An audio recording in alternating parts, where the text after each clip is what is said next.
Hi, welcome to another Austin Software Cooperatives. This is July 2024. We're going to continue with Technofeudalism, What Killed Capitalism. This is part two. We'll see how far we get today. Watson, take it away. Thanks, Taylor.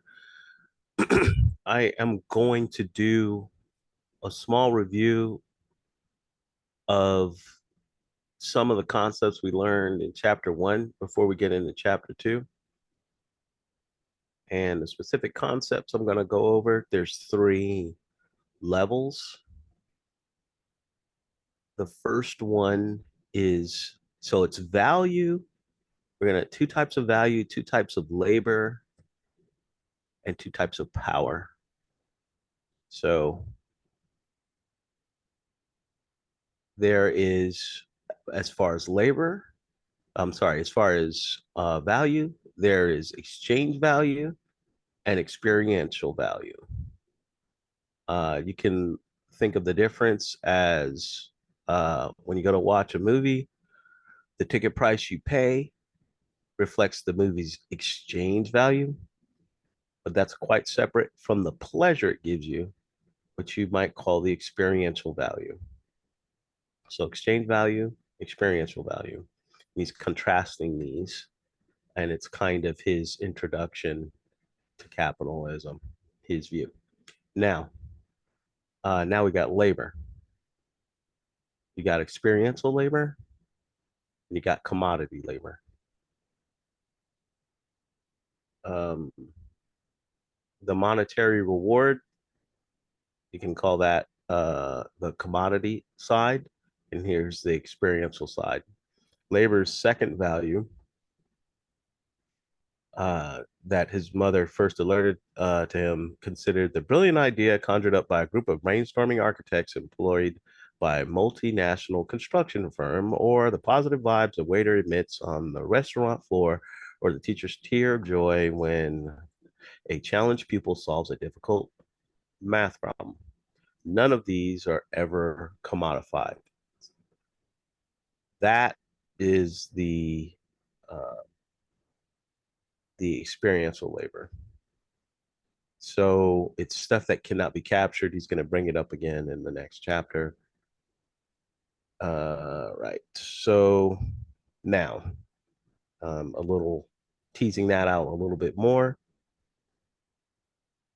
One of his view, and which is kind of a twist on a Marxist view, uh, he's saying that capitalism's secret,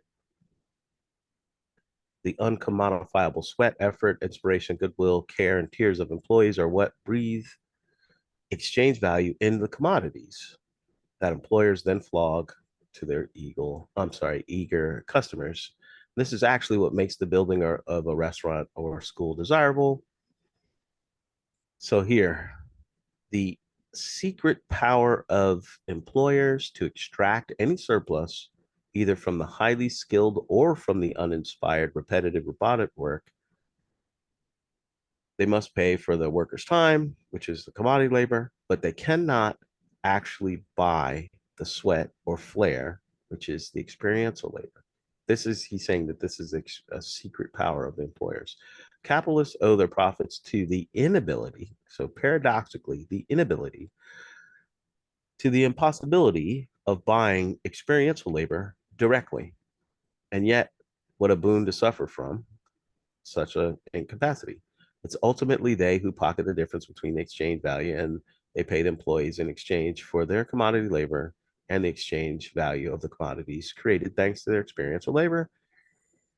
In other words, labor's dual nature is what gives rise to profit. All right. So, in my other words, if you were able to actually pay for all of the value through a wage, there would be no profit.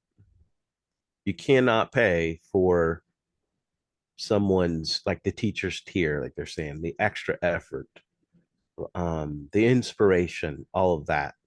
Since you can't pay for it, not since you don't want to pay, but since you can't, that is what allows for the profit to happen, the extra value and the surplus to be gone to the employer. So that's what allows for capital.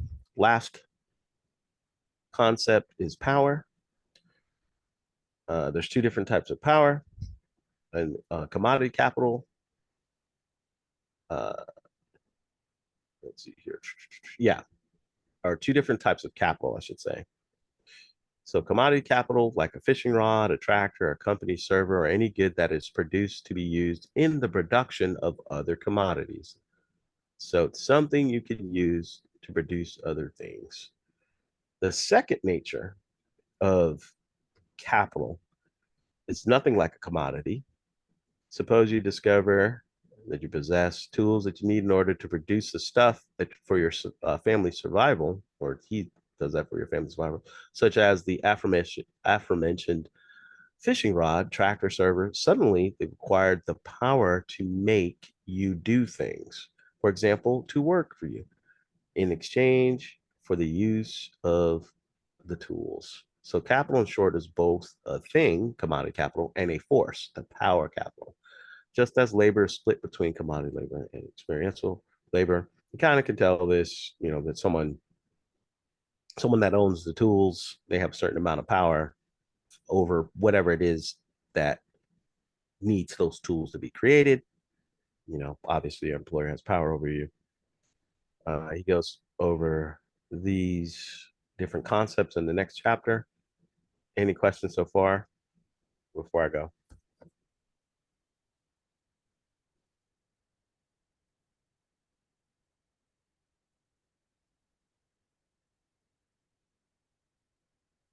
All right. So this next chapter, he's talking about the first, what he's calling the first, or a metamorphosis of capitalism, a couple of them. And so I guess an overview, he's saying that capitalism went obviously from feudalism, which he's going to talk about a little bit, into another form during World War II. He's going to describe that. After World War II, he's saying that capitalism was not the same way as it was before.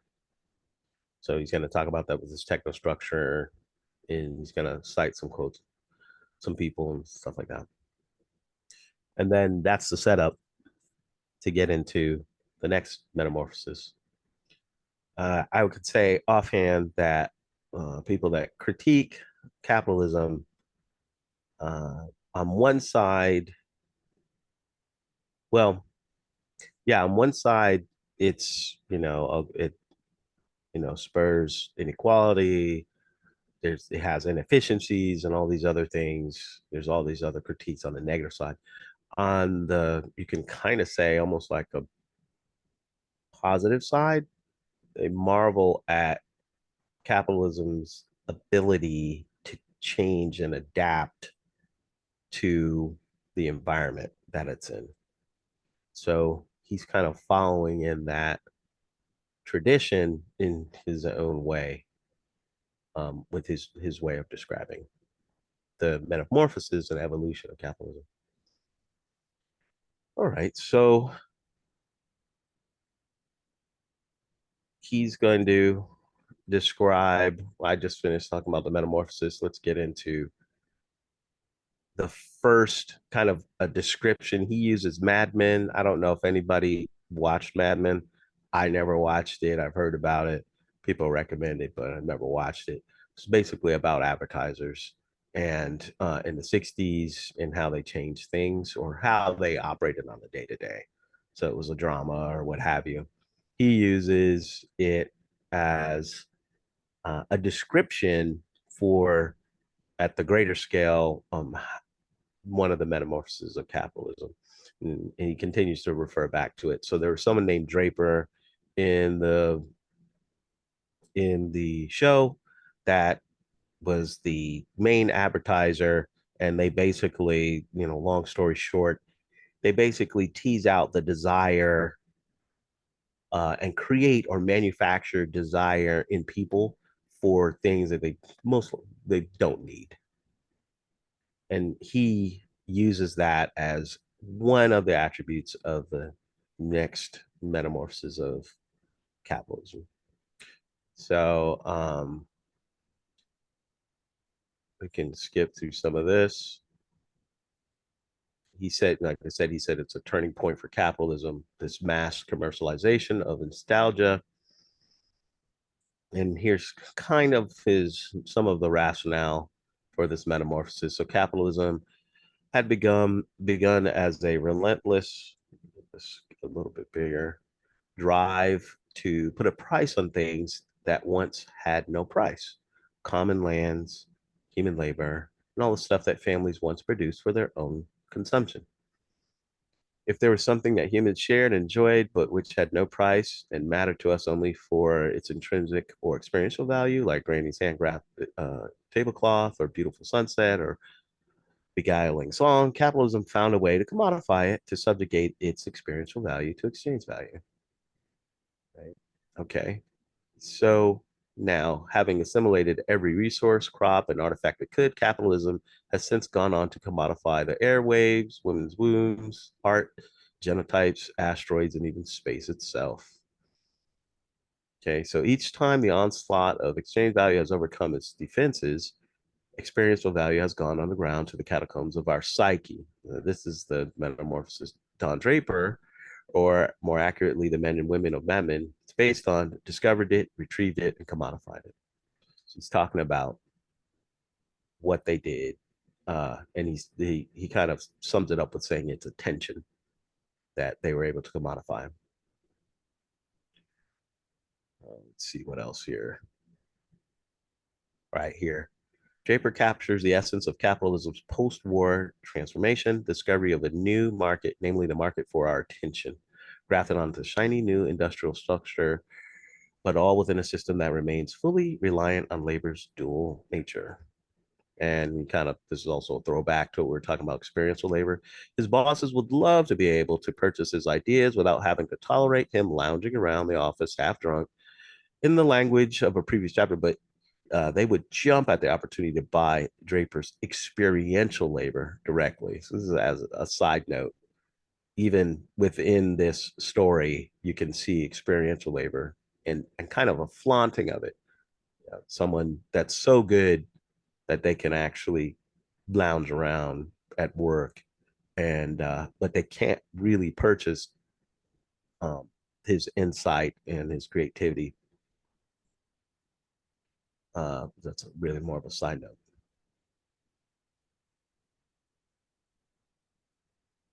Right. So this is more on that evolution. Capitalism must commodify everything it touches, but at the same time, high exchange value and thus serious profits depend on failing to do so fully. You'll not only does this author Yanis Varoufakis say this, but basically every single that I've seen, like with an almost Marxian tradition author, they're going to talk about this failure and this paradox is the source of its power, of capitalism's power, and it evolves. So this failure to account for what he's calling exchange value. If it is to avoid the fate of a school of predators that devours prey so efficiently that it starves to death, capitalism relies on there being an endless supply of experiential values for its exchange values to trounce and cannibalize. So things, that's another, I would say, trend or theme. It needs to continuously find new sources, resources to devour, and kind of implied there is that those resources are going to run out eventually, and then it'll stop dead. But this transformation was, oh, there's a whole brand new resource, attention. So it found a way to modify itself and um, capitalize on attention, right? All right, so that's retrieving the irretrievable. Any questions so far? This is kind of main next chapters, kind of, or sorry, sections, kind of one of the main sections of the whole thing.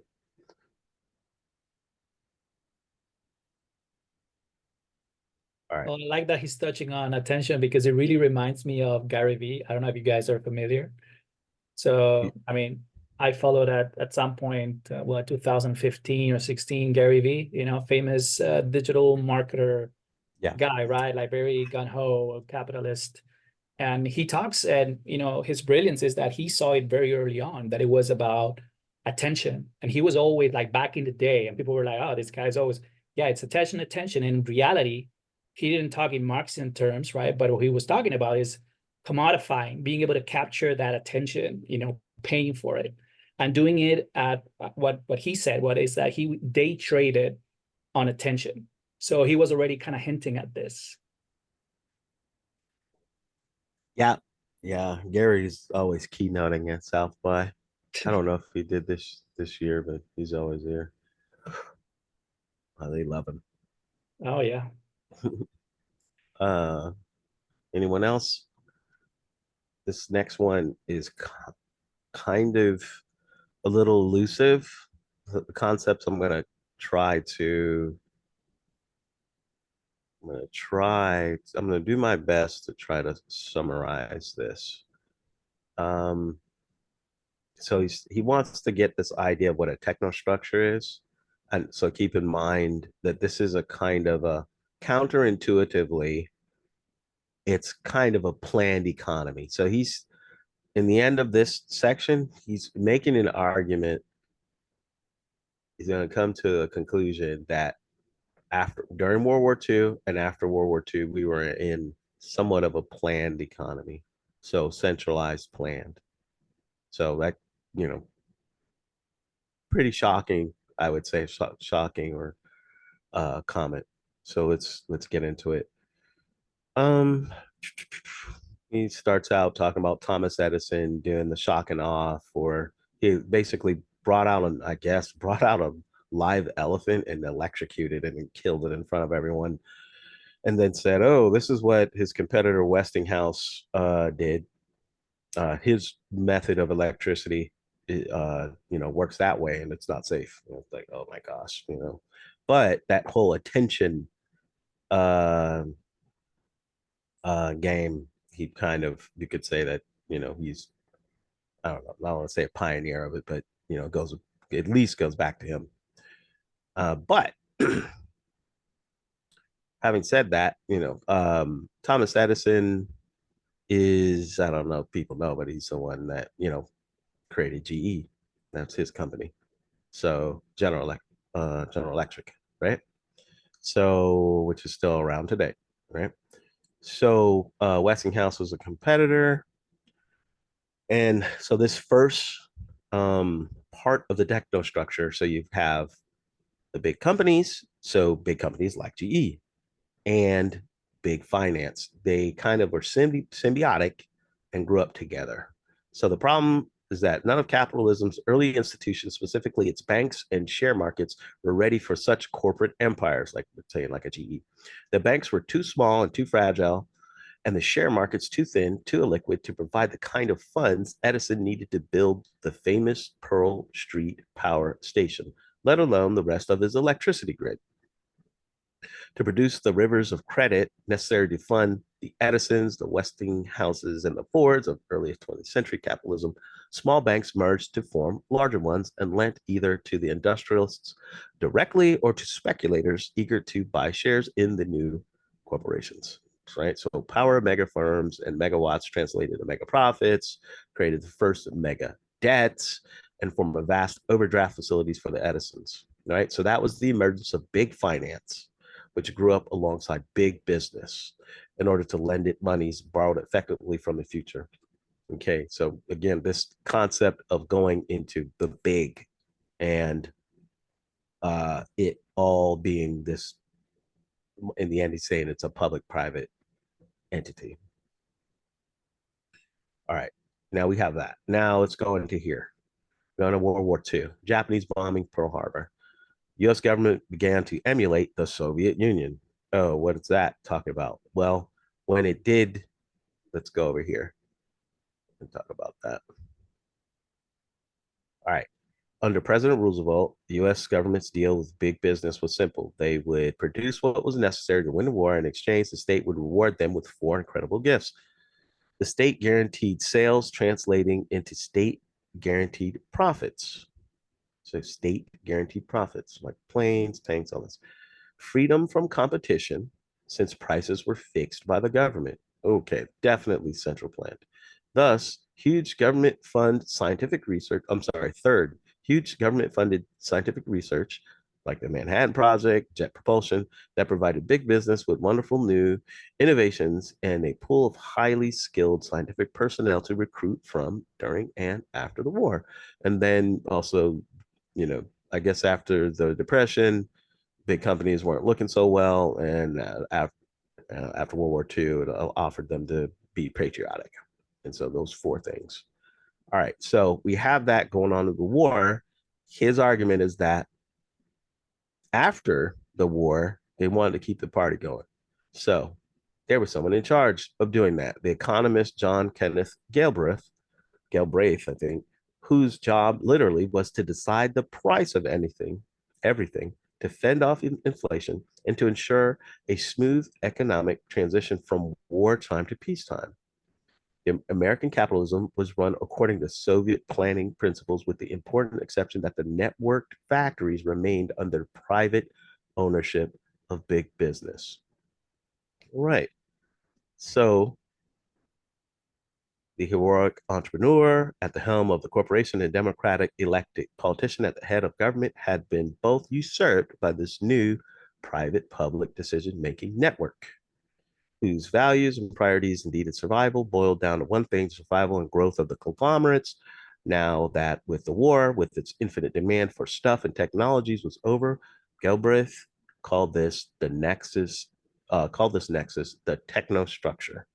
So this is a name from that economist that was in charge for the transition from World War II to after World War II. Profitability remained essential for the army of technicians and influence-wielding employees making up the technostructure. Nevertheless, profit was no longer their top priority. As with all bureaucracies, the primary goal was to keep the underlings employed and busy. This was meant that they had not merely to avoid the shrinking of the conglomerates at the war's end, but to grow them. So their whole point was to stay existing. Like the companies were now bigger, and like a bureaucrat. So a lot of people will critique someone in government. They're not about profit; they're about existence.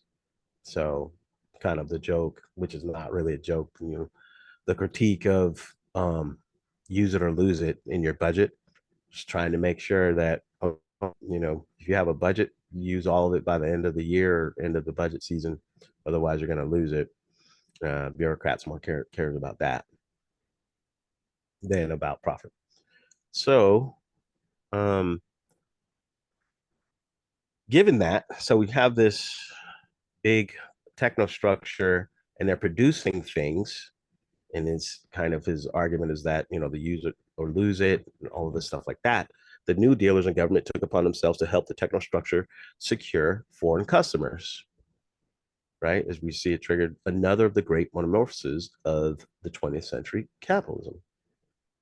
Right, opening the technostructure's eyes to the boundless possibilities of founding a new market for the attention and new bed of raw emotion. And we're going to see that's the technostructure. So you got big business, big finance, and they need to, they're producing things. So now we're going to get into the next problem. This global plan is going to get probably where we need to go for more of the solution or the evolution of what's going on. This is when Thomas Edison was doing the killing of that elephant, attention of the people. Let's go through this.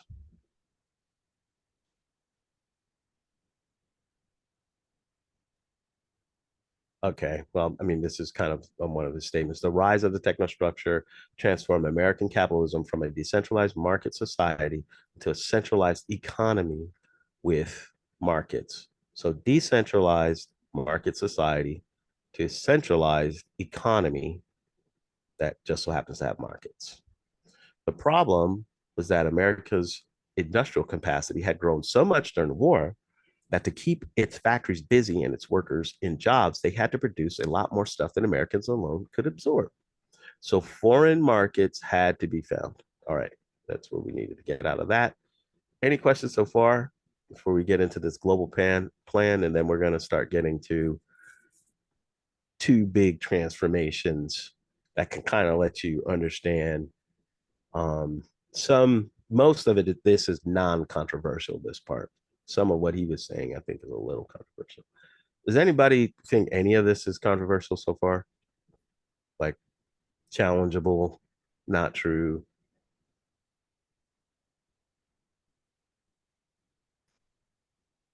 All right, let's go. Important section. So we're going to talk about the Bretton Woods system. The Bretton Woods system was the audacious global financial system devised by the New Dealers in 1944, whose purpose was noble: to thwart the Great Depression's return after the war had ended. Its strategy, however, was perhaps less so. It aimed to append post-war Europe and Japan to America's gleaming new war economy. And we're going to talk about this Bretton Woods system and what it is. And so, but the whole reason why it became to exist is the war. So, or yeah. So Washington understood that its first task would be to remonetize Europe, literally to provide them with money. Why? The New Dealers knew that once the German armies had been defeated, Europe would lie in ruins, its people penniless. Right? All right. So their first task was to remonetize Europe, literally to provide them with money to spend in order to get their economies running again. That was easier said than done. With Europe's gold either spent or stolen, the factory's infrastructure turned into rubble, so on and so forth. Europe needed much more than freshly minted paper money. Something had to instill the new notes with value. So this type of talk, I think, gets lost on people. It's lost in me, where it's like instill with new value, all of that.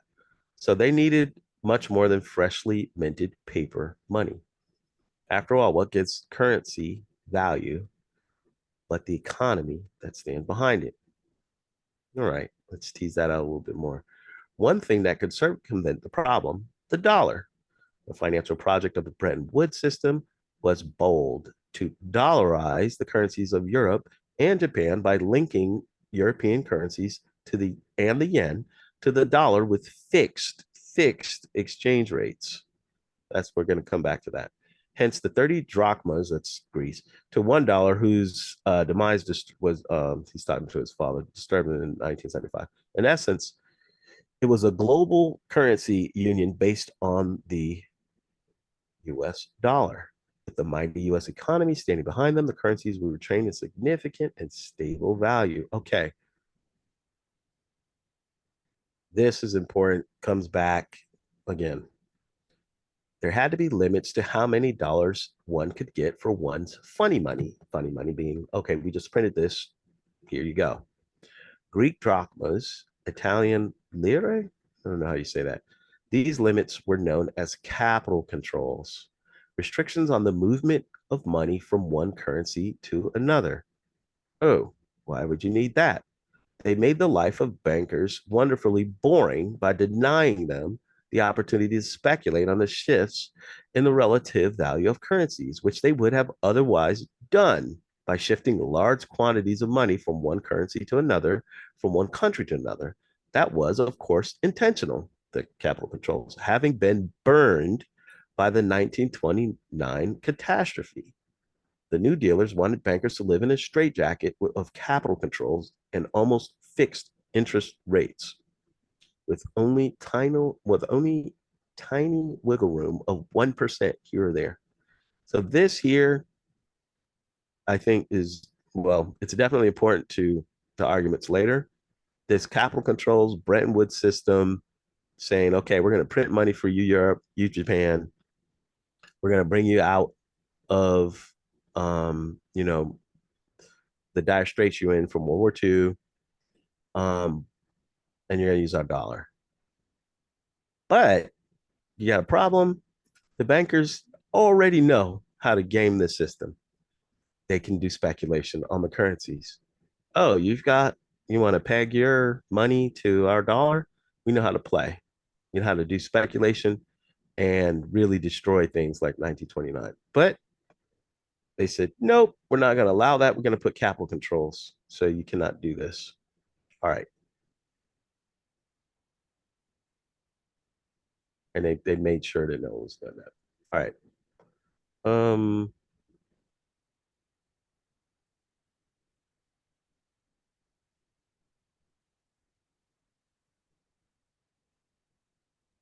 The dazzling design, America's global plan to remake Europe and Japan in the image of its techno structure led to capitalism's golden age from the war's end until 1971.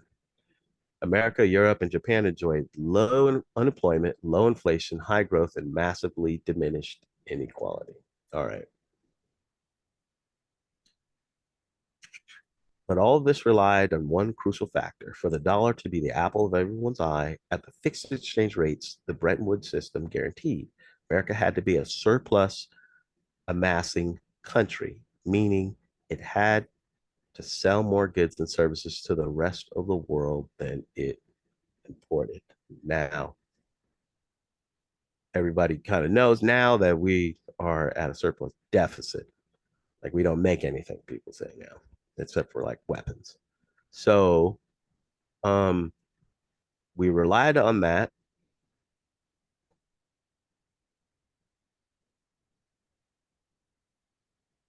As long as America was a major surplus nation, Bretton Woods was safe. That's why by the late 1960s, Bretton Woods system was dead in the water. The reasons: three developments which caused America to lose its trade surplus and become chronically deficit. So he says it's Vietnam War, Great Society program by Lyndon Johnson, and Japan and Germany's, normally this is what people think, Japan and Germany's factories surpassed America's in terms of quality. All right, now finally here, and then it's the end of the section. The 15th of August, 1971, President Nixon announced the ejection of Europe and Japan from the dollar zone. Bretton Woods was dead. Okay, what is that? To be more precise, Nixon announced the rescindment of United States obligation under the Bretton Woods system to redeem any quantity of the US dollar for gold at the fixed price of $35 an ounce. However, in effect, he is ending the fixed exchange rate between the dollar and the currencies of Europe and Japan. To stun European leaders, the Treasury Secretary uttered the words, "The dollar is our currency and your problem." So how many people knew about this, right? Who know about that? We went off the gold standard, but didn't know about this here. Really, what mattered was this. We are no longer redeeming. You all cannot redeem the dollar anymore. That is why. Well, he's saying that's why.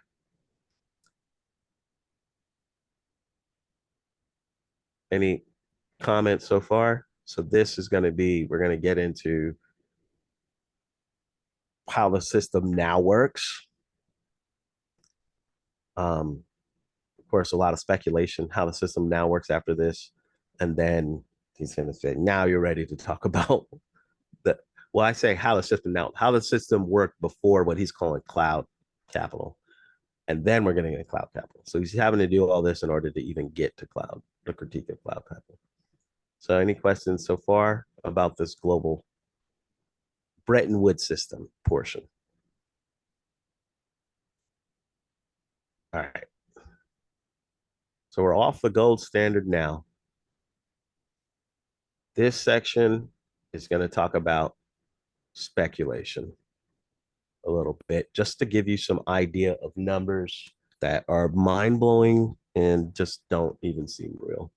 So 2002, 30 years after the Nixon shock, that Nixon shock was this 1971 get off the gold standard, also telling Europe and Japan, oh, well, we're not redeeming for gold anymore. So, and it's going to get into, we're going to get into, I don't know why he doesn't have that here, but in the next section, we're going to get into what happened, why that worked, in quotes, worked. All right. So, 2002, Nixon shock, $50 trillion, the total amount of income is $50 trillion. The same year, financiers around the world wagered 70 trillion, right? So $70 trillion were getting betted on. By 2007, humanity's total income had risen. So that was 2002, 50 trillion and 70.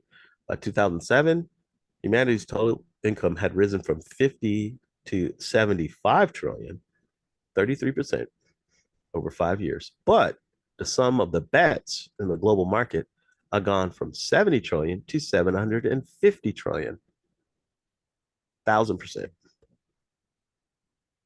All right. What was that all about? So, a description of financial instruments such as options, derivatives, weapons of potential mass financial destruction. Warren Buffett called them that. And these instruments, those options, had been available under the Bretton Woods, but it was only once the Bretton Woods system had died that the bankers, liberated from their New Deal chains, were allowed to bet on the stock exchange, first with other people's money and later with money effectively conjured from thin air, lent in astronomical sums by the banks. So remember the capital controls, the speculation of the money and all that stuff with the Bretton Woods, they said, no, you can't. We know you like to play. That game on at this point.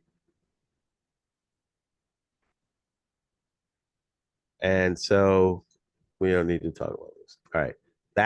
This is based on understanding of Bretton Woods and then also taking off that 1971, some stuff's not redeemable by gold. Now it's really printing money. It's game on. Right. All right. So what's the timing between when it was those rules were removed and then things really get wild? Bretton Woods was after World War II, all the way to 1971. 1971 was the getting off, what people call getting off the gold standard. He's saying it's getting off the gold standard and also telling Europe and Japan, oh, well, I know you were buying dollars, but too bad. We're not giving you gold for it if you try to redeem it. Then that time, I don't know why he didn't describe it before he talked about this, talking about in the next section. That's when there were other controls put in, not controls to stop, but controls to make other countries buy the dollar. Oh. So we're going to talk about that.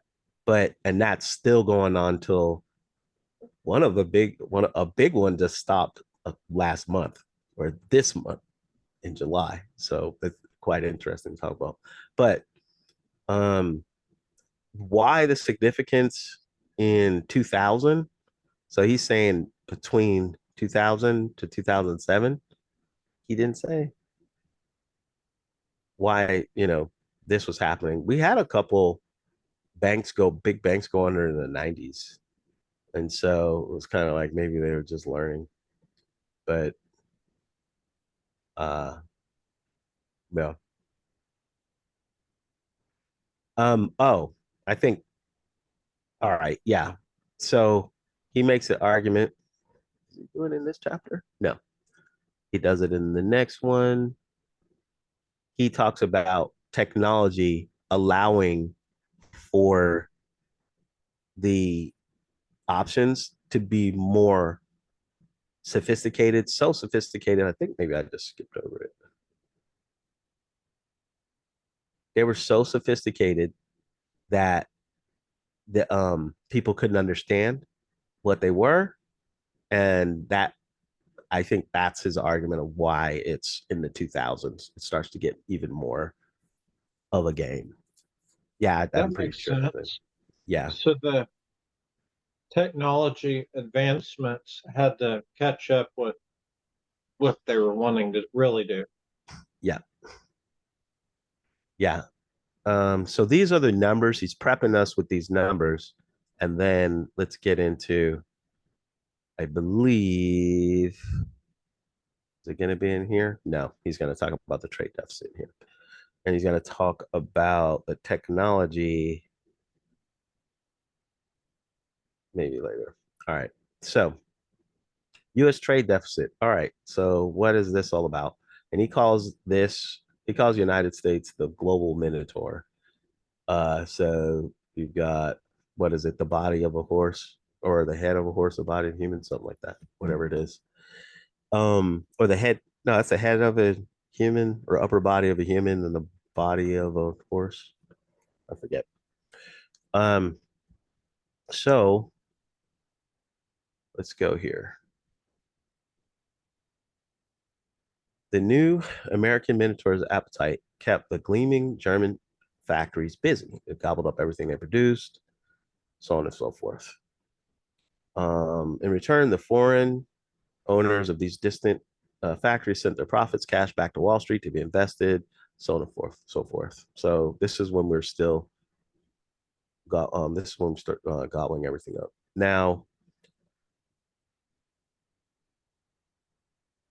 sooner or later, the dollar gold exchange rate, artificially set at a fixed $35 an ounce at 1944, would depreciate.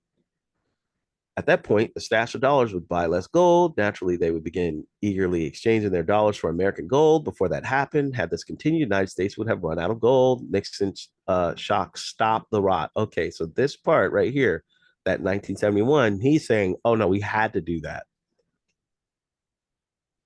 And because of this reason here, but people are going to start exchanging the gold for the dollar.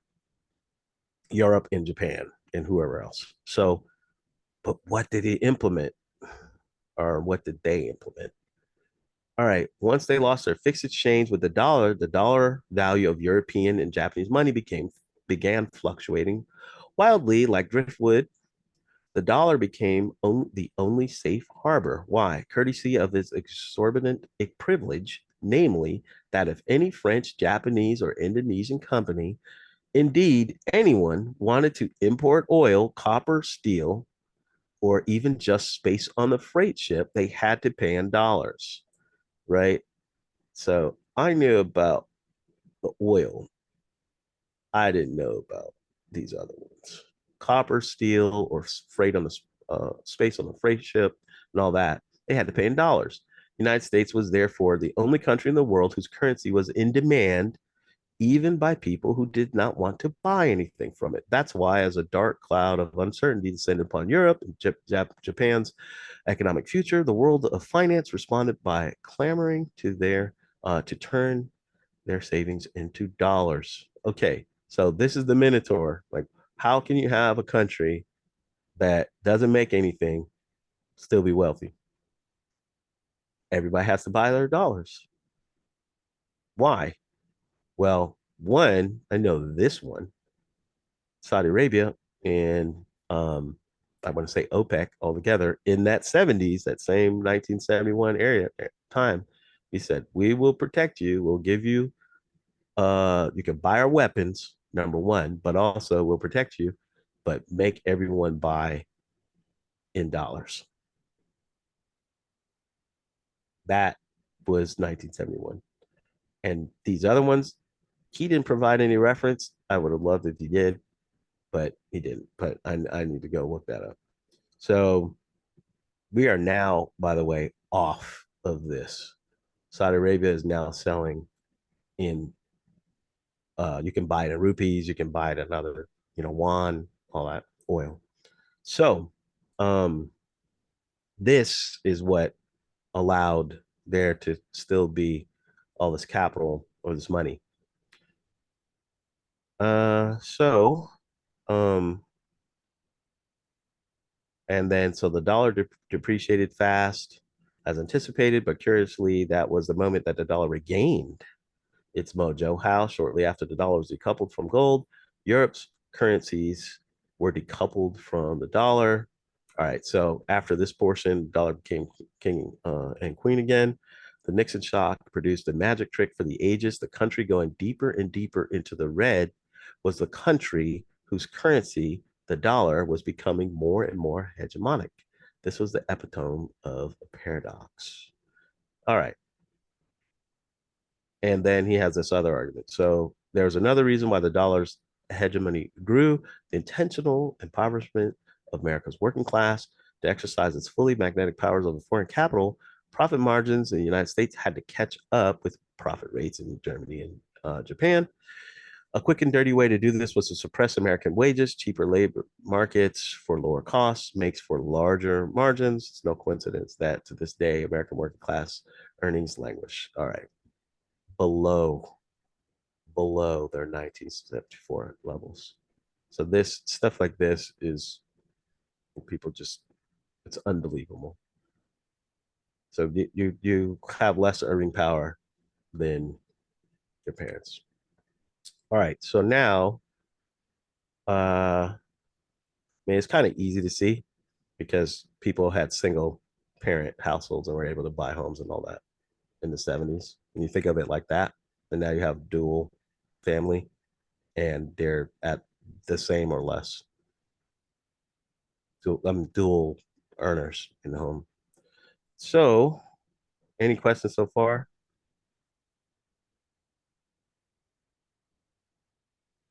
All right, get through this thing. We got controlled disintegration. Let's go real quick.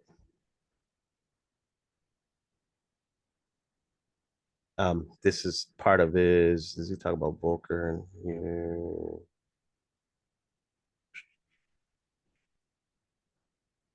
Okay, yeah. In the 1978 speech, Paul Volcker explained succinctly and cynically what they were up to. So he's kind of reading between the lines here. He's saying, we did that on purpose. All right. So a controlled disintegration in the world economy is a legitimate objective for the 1980s. And that's exactly what the Nixon shock was meant to do. The Bretton Woods system was demolished to make way for America's global minotaur. That is, again, you have to buy in our dollar, we're not going to produce anything. So in Volcker's own words from the same speech, balancing the requirements of a stable international system against the desirability of retaining freedom of action for national policy, a number of countries, including the United States, opted for the latter. So he's saying we wanted to retain the freedom of action for national policy against balancing the stable international system. I want to say Volcker was, I forget, like Treasury Secretary or something. Or no, he was in charge of the Fed, I think, back then. So Volcker was he was enthusiastically erecting the most unstable international system possible, founded on ceaselessly ballooning deficits, debts, and gambles. Their controlled disintegration of the Bretton Woods system would soon complete the new global system most people refer to as globalization or financialization. All right, let's see if we can get through the rest of this. This is when he starts talking about the computers. All right, controlled disintegration.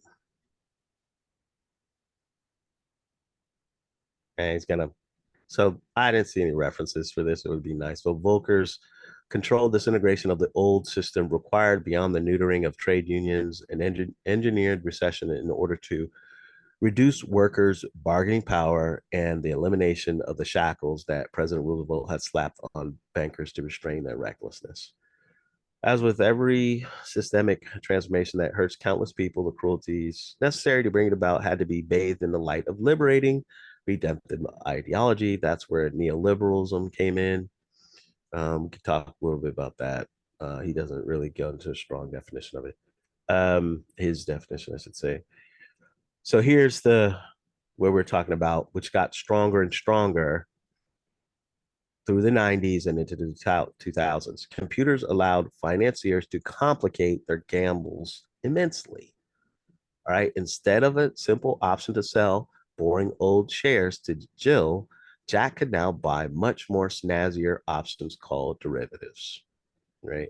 And so if that were not complex enough, and this is where I would say the 2000s start coming into play, Jack could also buy derivative amounting to the option to buy a bundle of many such derivatives that some supercomputer would create. By the time these derivatives containing other derivatives had come out of the computer, not even the genius financial engineer who created them could understand what was in them.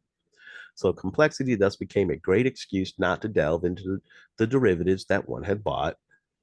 And why weren't they held accountable for their absurd debts? This is his argument for why no one went to jail after 2008. The payment system, the simple means of transferring a sum of money from one account to another, and on which every transaction relies, is monopolized by the very same bankers who were making the bets, right? So that was one reason why he's saying they basically had too much power. And then also because the financiers' gambles contain deep inside the title deeds to the houses of the majority. A full-scale financial market collapse would therefore lead to mass homelessness. So this is more of an argument of why we had to bail everybody out. So there's that. And now, let's see, let's do a review.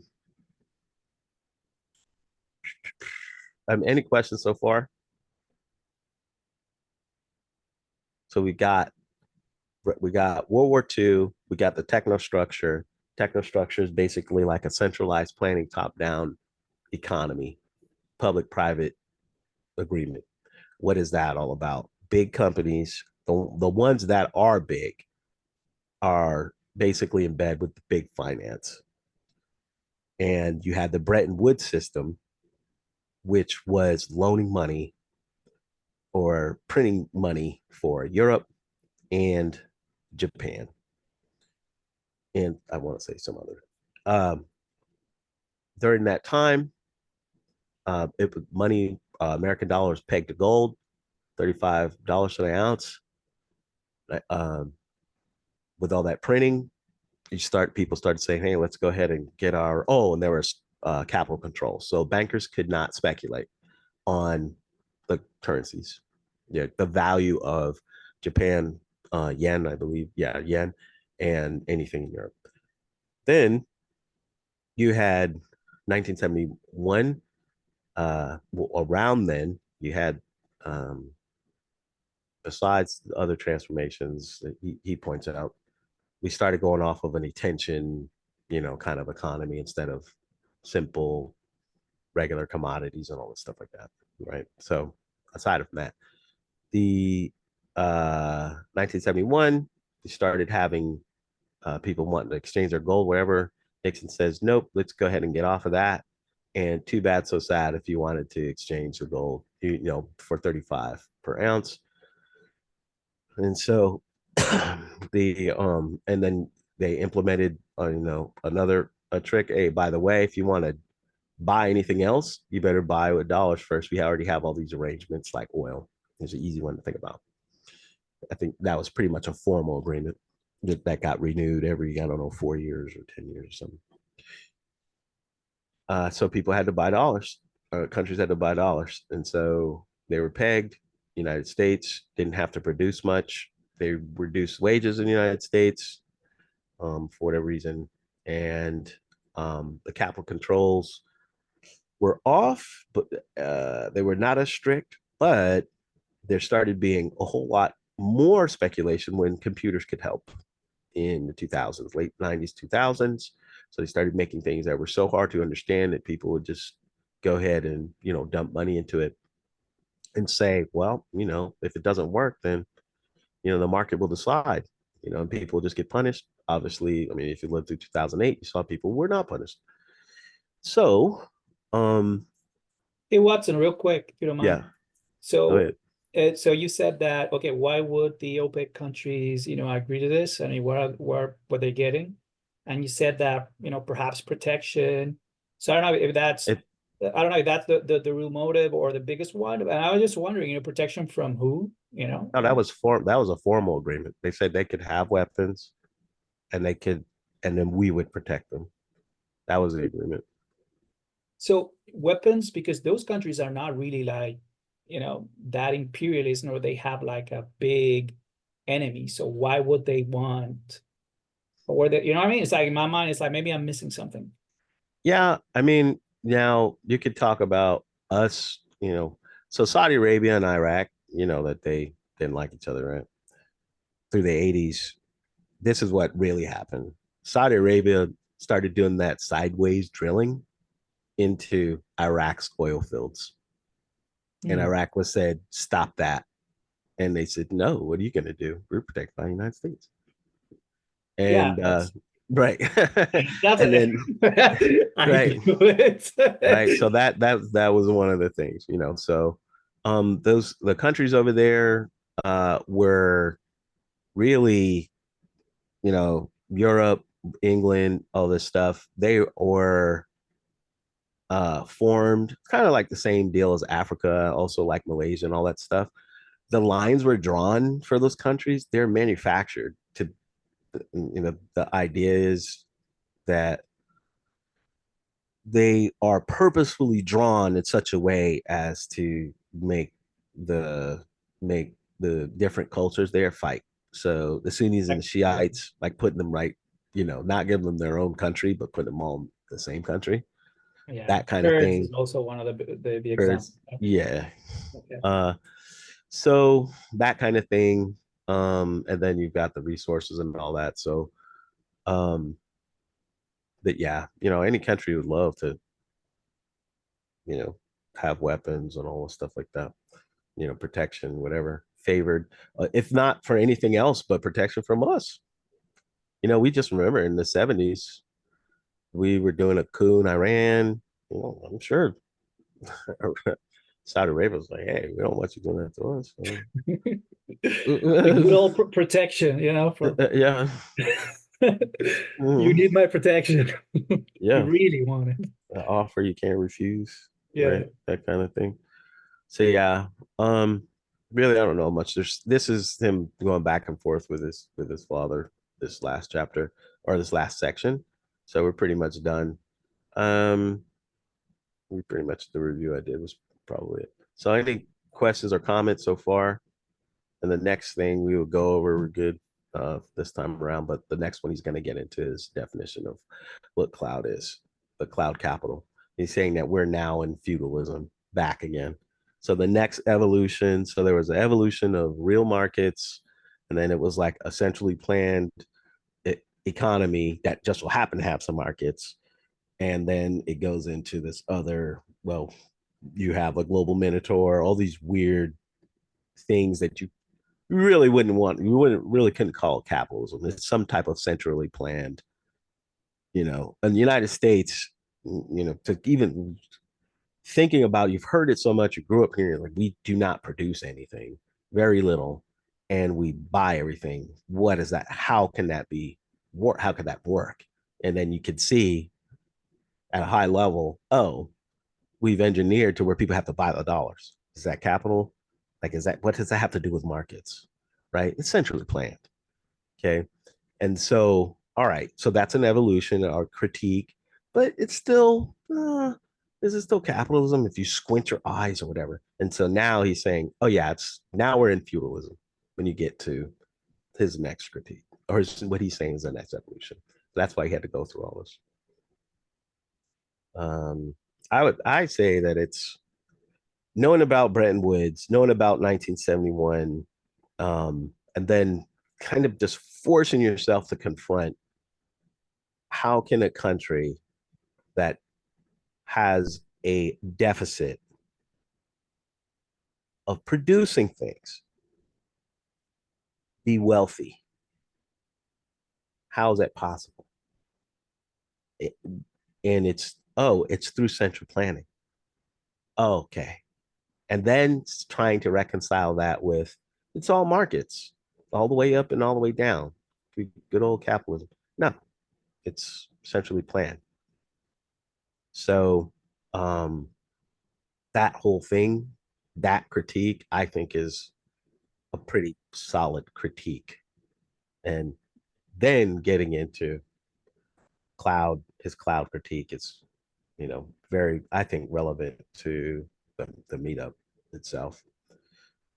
Any other comments, questions, comments?